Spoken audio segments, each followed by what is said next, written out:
अरे यार ये देखो फ्रेंच फ्राइज यानी कितनी महंगी हैं। आपको ऑलमोस्ट 1 kg ये पड़ती है लाइक 830। 2 kg ऑलमोस्ट लाइक 1600 रुपये की। महंगी है काफ़ी। और हालांकि बाज़ार में आलू मिलते हैं वो भी 90 रुपये के। आप उससे देखें कितनी सारी फ्रेंच फ्राइज़ बना सकते हैं वो भी घर में। आज मैं आपको बनाना सिखाऊंगा एक रेस्टोरेंट स्टाइल और स्ट्रीट स्टाइल फ्रेंच फ्राइज़। चलते हैं किचन में। और यहाँ पर मैंने ले लिए 3 आलू और अब हम आलू को छील लेंगे ताकि हम इसको फ्राइज़ की शक्ल में काट सकें। और यहाँ पर हमने आलू को फ्राइज़ की शक्ल में काट लिया है। अब टाइम है मैरिनेशन का। अब मैरिनेशन के लिए घर में जो चीज़ मौजूद हो वो इस्तेमाल करें। जैसे कि अभी हम इस्तेमाल करेंगे इसमें बेसन। आप चाहें तो इसमें कॉर्नफ्लावर और मैदा भी इस्तेमाल कर सकते हैं। देखिए यहाँ पे मैं 1 चम्मच बेसन इस्तेमाल करूँगा और इसके बाद इसमें हम डालेंगे थोड़ा सा नमक और अब हम करेंगे इसको अच्छे से मिक्स। अब आपने क्या करना है, डीप पैन में ऑयल ले लेना है और आपने ऑयल की क्वांटिटी हमेशा हाफ़ से थोड़ी सी कम रखनी है, क्योंकि जब भी आप तेज़ ऑयल में फ्राइज़ डालेंगे हो सकता है वो ऑयल आपका बाहर भी निकल सकता है। और अभी देखिए मैं ऑयल को यानी चेक करने के लिए कि ये फुल गर्म हुआ है कि नहीं हुआ, इसमें मैंने एक फ़्राइज़ डाली है ताकि पता लग सके। जैसे ही ये फ़्राइज़ थोड़ी सी ऊपर आएगी तो समझ जाऊँगा कि मेरा ना ऑयल गर्म हो चुका है। अब ये देखिए मेरा ऑयल गर्म हो चुका है। फ़्राइज़ अब हमारी फ्राई करने की बारी आती है। सबसे पहले आपने ये चेक करना हमारे बाउल के नीचे अगर पानी तो नहीं है, कहीं गलती से अगर आप बाउल सारा उल्टें और अगर उसमें पानी हुआ गलती से भी नीचे बैटर के अंदर, तो क्या हो सकता है आपका ऑयल तेज़ी से उबल कर बाहर आ सकता है। आपने इस चीज़ का बड़ा ध्यान रखना है। अभी देखिए मैंने फ्राइज़ डीप फ्राई करने के लिए इसमें डाल दिए हैं। अब क्या होगा इस पॉइंट पर, अब मैं फ़्राइज़ को बिल्कुल भी नहीं छेड़ूंगा, इसे ऐसे ही पड़ा रहने दूंगा, क्योंकि अगर मैंने इसको छेड़ा, इसको हिलाया ज़्यादा से ज़्यादा, तो क्या होगा मेरा जो मसाला जो मैंने फ़्राइज़ को लगाया बेसन का वो सारा का सारा उतर जाएगा। अभी क्या होगा कि मैं इस थोड़ा सा इंतज़ार करूँगा। थोड़ा सा इंतज़ार करने के बाद जैसे ये बुलबुले थोड़े से कम होंगे, फिर मैं इन फ़्राइज़ को एक चम्मच की मदद से या किसी चमचे की मदद से इन सबको आना अलग कर दूँगा ताकि ये आपस में जुड़े ना। अब 30 सेकंड गुजर चुके हैं। अब मैं इन फ़्राइज़ को अलग करूँगा। देखिए अभी जुड़ी हुई हैं, इसलिए बताने का मकसद ये था कि इससे ये फ़ायदा होगा कि आपका जो बेसन है वो आपका सारा का सारा ऑयल के अंदर नहीं निकलेगा और फ्राइज़ को चिपका रहेगा। अब देखिए मैं इन फ्राइज़ को अलहदा कर रहा हूँ।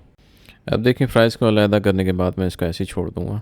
अब हम इंतज़ार करेंगे जब तक ये बुलबुले ख़त्म नहीं हो जाते, तब तक हमने फ़्राइज़ को नहीं निकालना। और ये याद रखिएगा हम फ़्राइज़ को 2 टाइम्स फ्राई करेंगे। 2 दफ़ा फ्राई करने का मकसद ये है कि पहली फ्राई में क्या होगा, आपकी फ़्राइज़ गल जाएंगी और आपका बैटर अच्छे से चिप्स को चिपक जाएगा।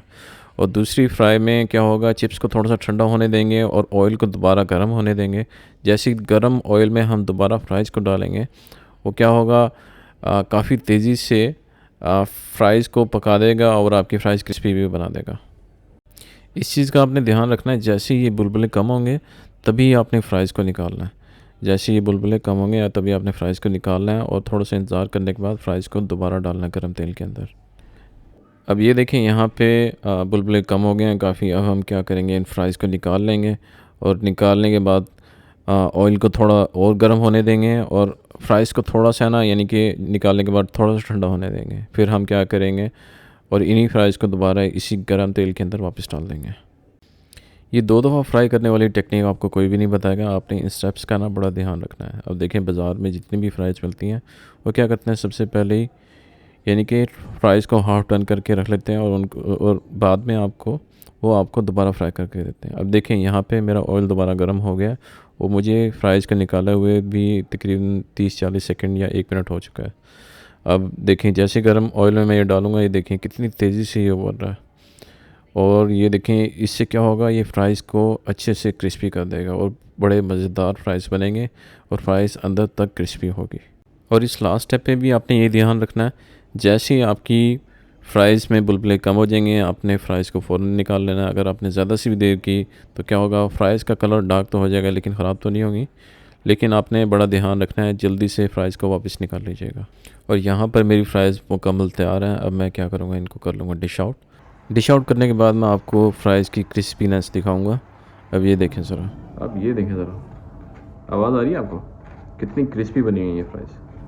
अब वीडियो की हम फाइनल प्रेजेंटेशन की तरफ जा रहे हैं और ये है हमारी रेसिपी की फ़ाइनल लुक। अब उम्मीद है आपको हमारी वीडियो पसंद आई होगी। हमारी रेसिपी को लाइक, शेयर और सब्सक्राइब करना मत भूलिएगा।